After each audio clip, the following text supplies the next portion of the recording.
Hello everyone, I am Sunita Yadav, your science teacher. In today's class, we discuss chapter number 13. The chapter name is sound.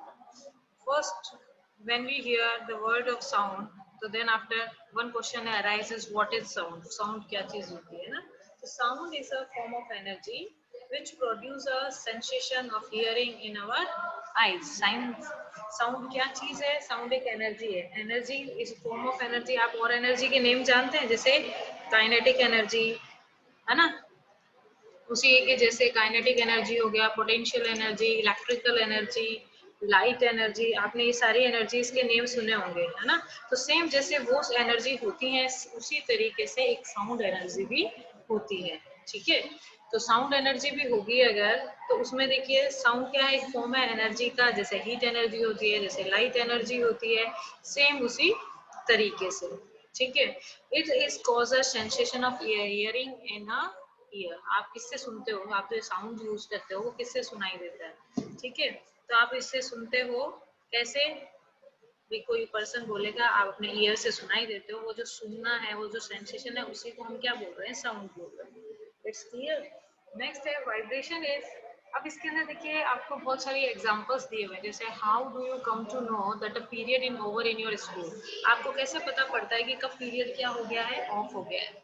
ठीक है, कब period of हुआ ये आपको कैसे पता पड़ेगा?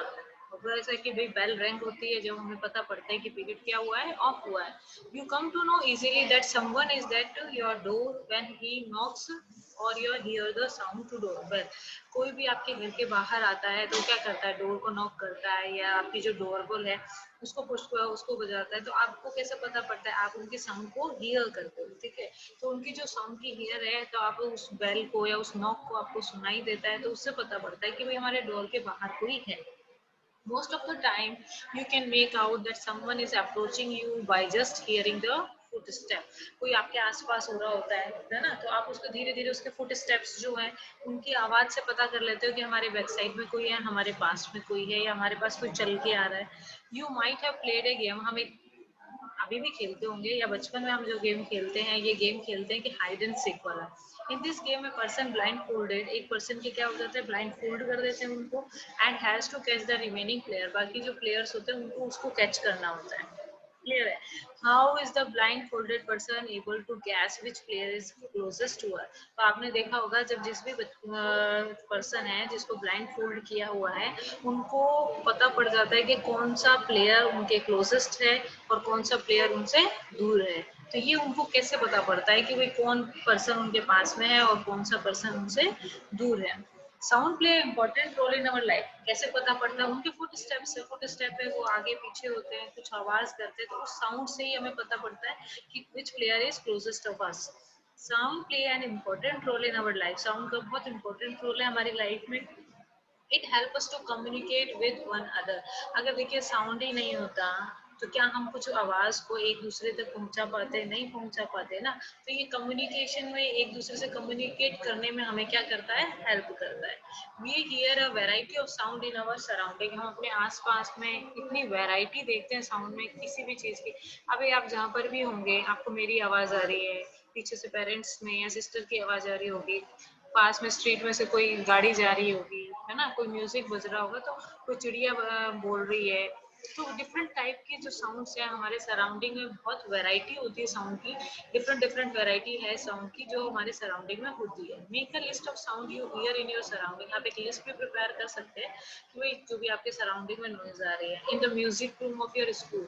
अभी तो स्कूल क्लोज है, लेकिन जब भी आप म्यूजिक रूम में गए हुए हैं तो म्यूजिक रूम में you hear the sound produced by a musical instrument. वहां पर आप जो साउंड सुनते हैं म्यूजिकल इंस्ट्रूमेंट की, like flute, tabla, harmonium etcetera, इन सब की. How is sound produce. क्या इन सब की जो पहली बात तो साउंड प्रोड्यूस हो कैसे रही है? फर्स्ट क्वेश्चन यहाँ पर एक फर्स्ट अराइज हो जाता है कि how is sound produce. Sound जो है वो प्रोड्यूस कैसे होती है? ठीक है. And how does it travel from one place to other. एक जगह से दूसरी जगह जा कैसे रही है ना. कोई मान लीजिए हम फ्लूट की बात करते हैं, तो फ्लूट में से साउंड प्रोड्यूस कैसे हो रहा है. और सेकंड चीज ये हो जाती है कि ये जो साउंड प्रोड्यूस हो रहा है वो उस अदर पर्सन तक कहाँ तक जाता है, कैसे जाता है. ठीक है। तो ये जो इंस्ट्रूमेंट है, फ्लूट, तबला, हारमोनियम एक्सेट्रा, ये सब चीजें जो साउंड प्रोड्यूस करते हैं, क्या इन सब की साउंड सेम होती है? नहीं, तबला की अलग होती है, फ्लूट की अलग होती है, हारमोनियम की अलग होती है। तो एक ये how do we hear sound, और हमें साउंड कैसे सुनाई देता है।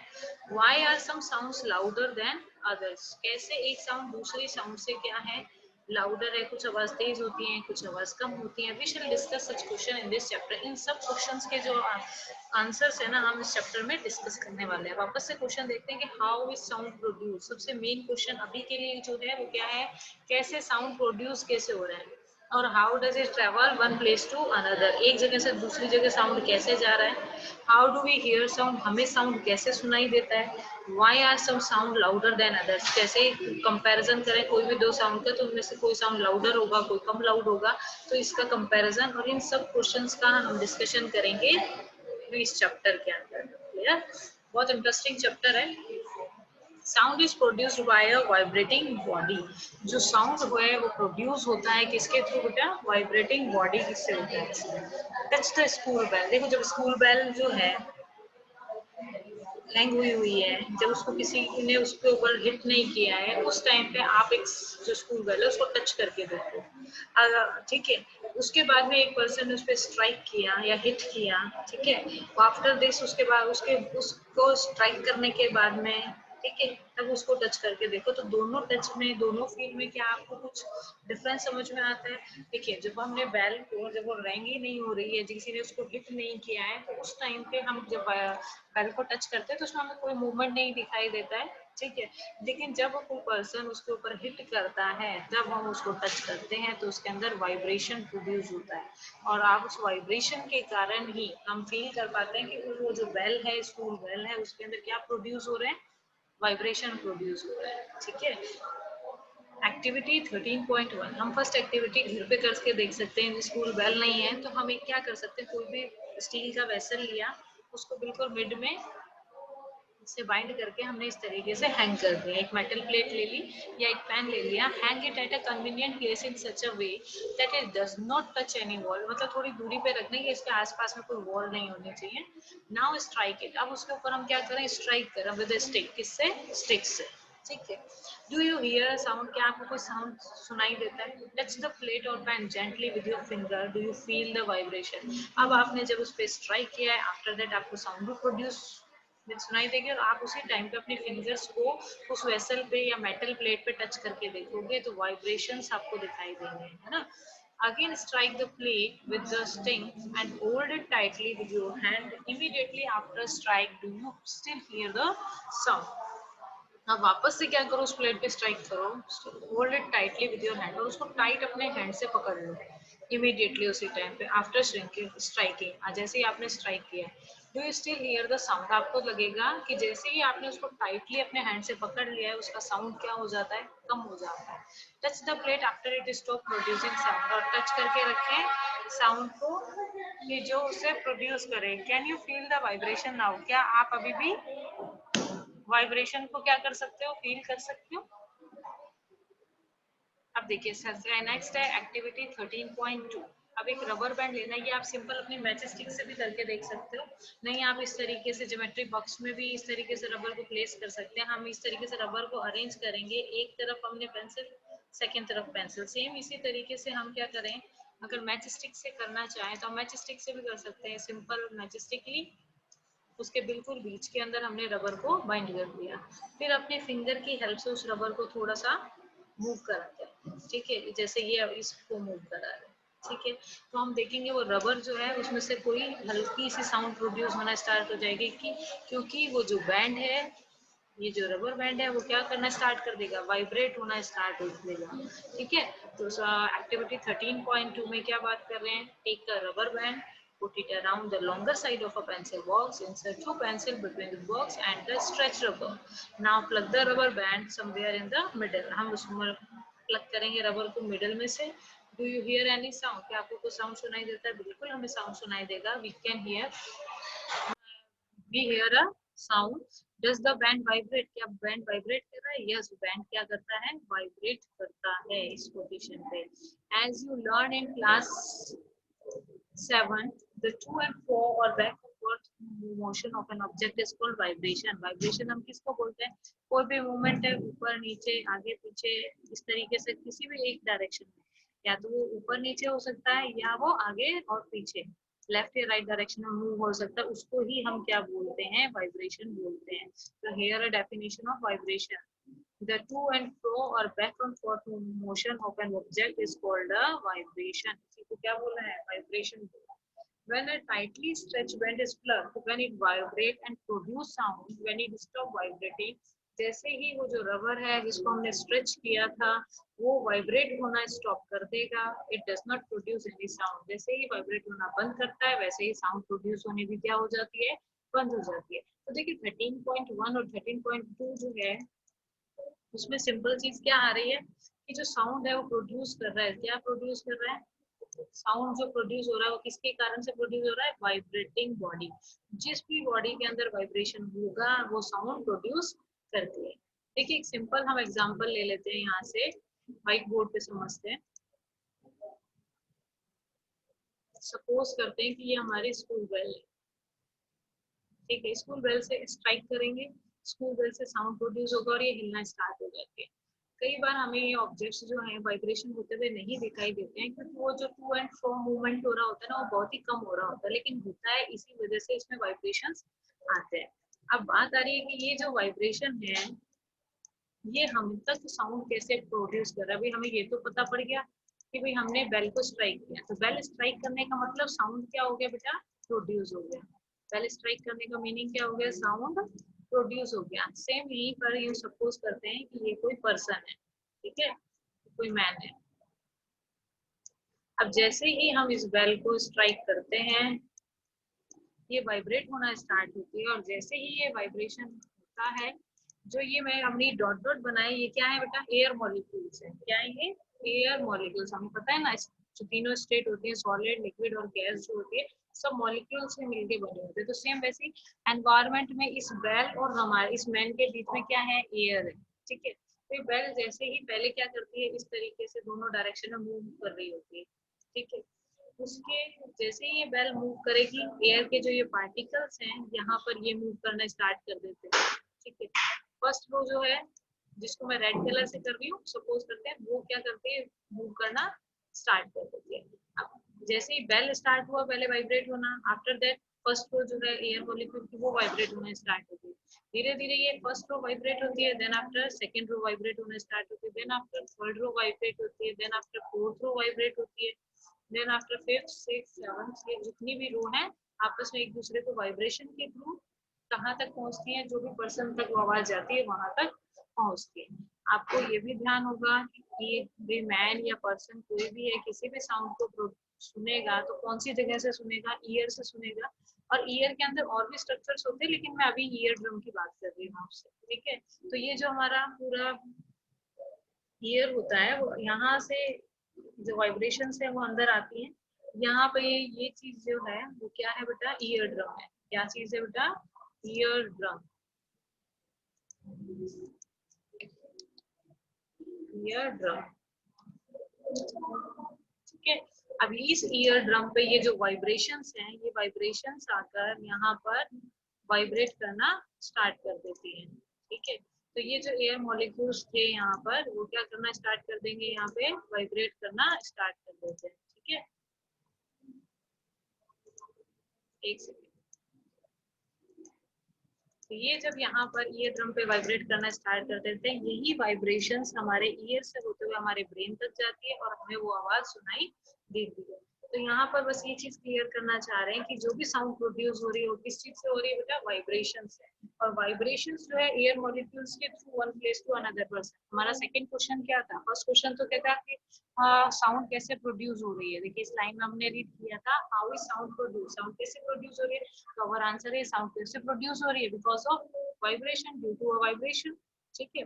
How it is travel one place to another, तो ये कैसे ट्रेवल करती है one place to another?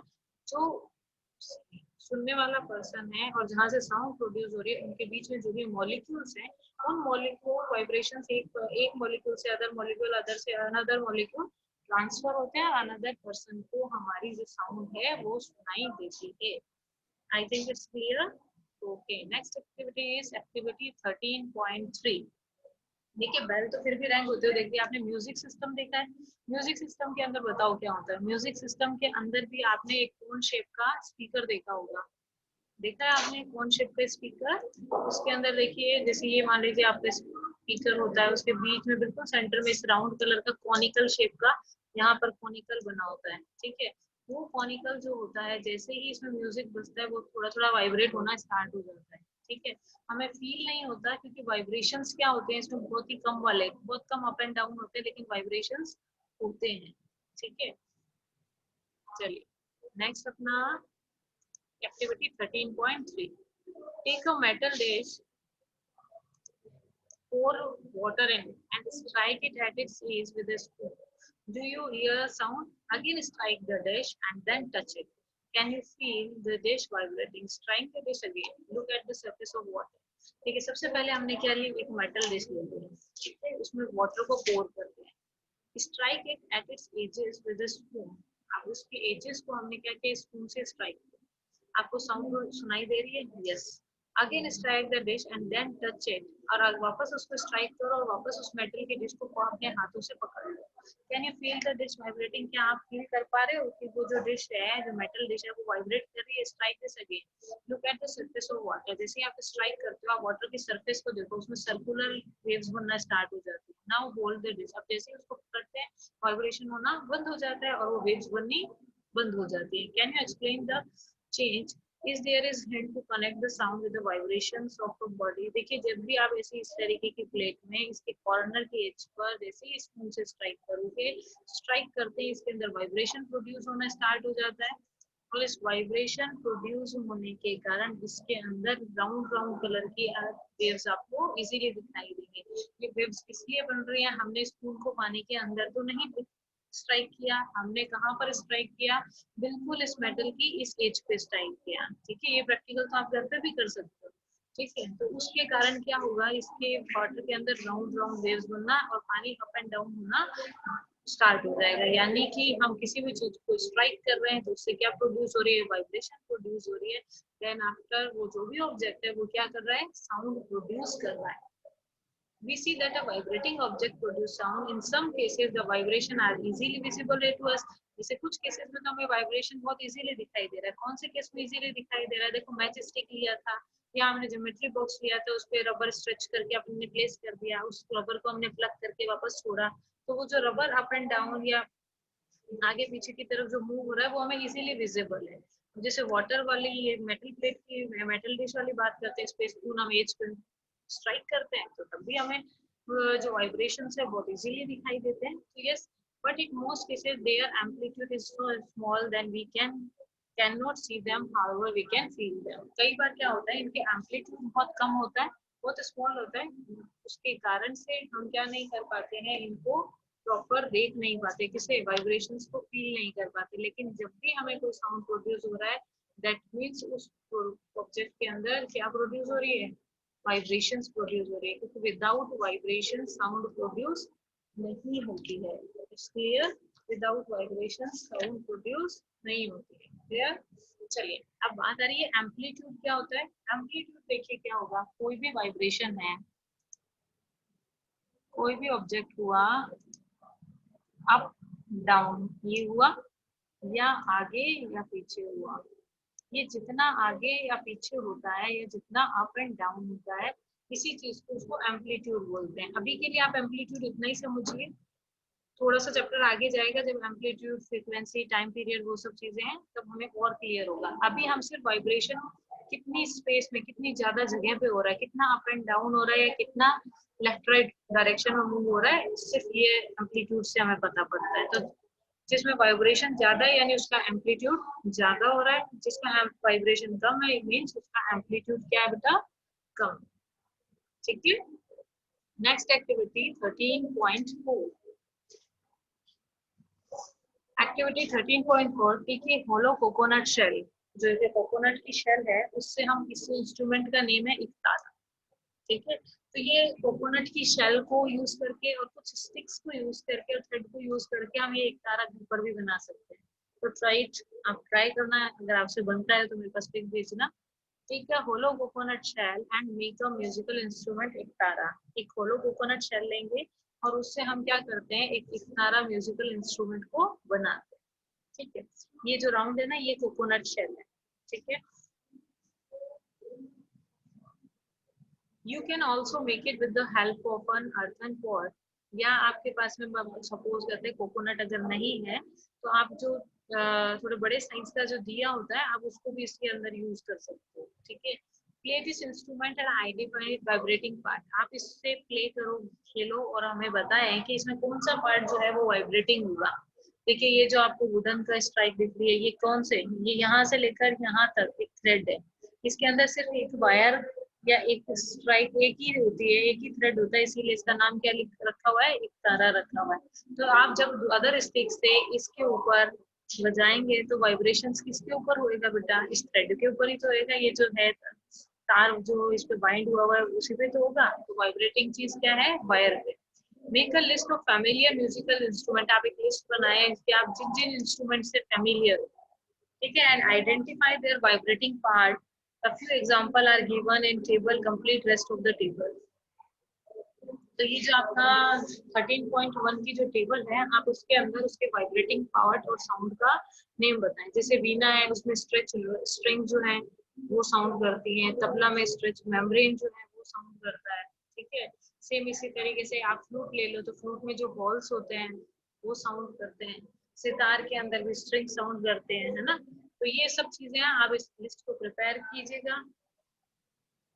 Then after next topic we take in next class. Okay.